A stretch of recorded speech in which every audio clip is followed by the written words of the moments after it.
Labdien, draugi! Aizskaitīsim kopā līdz 10 par apgaismojumu un mikroklimatu darba vidē. Aiziet! 1.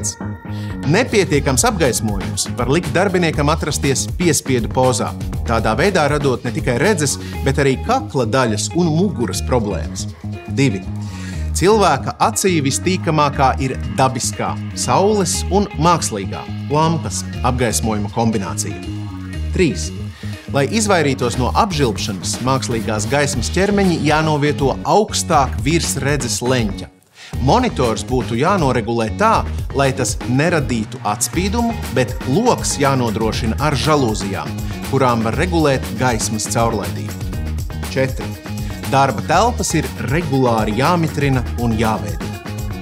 5. Ķermeņa atdzišanas simptomi ir koordinācijas un koncentrēšanās spēju zudums, miegainība.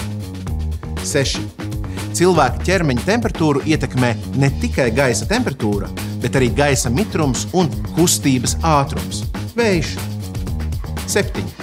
Visvairāk par nepiemērotu mikroklimatu runā cilvēki, kas strādā nesen renovētos vai tikko celtos birojos.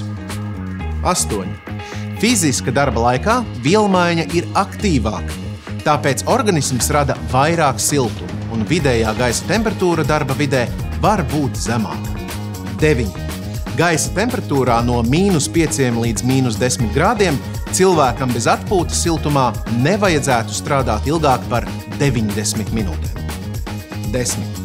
Jo lielāks vēja ātrums, jo apkārtējās vides temperatūra būs zemāka. Pie 3 metriem sekundē -10 grādi pārvērtīsies -15 grādos. Lūk, cik vienkārši, kad visu saliek pa punktiem. Un atceramies, labs darbs, kas drošs darbs. Uz redzēšanos!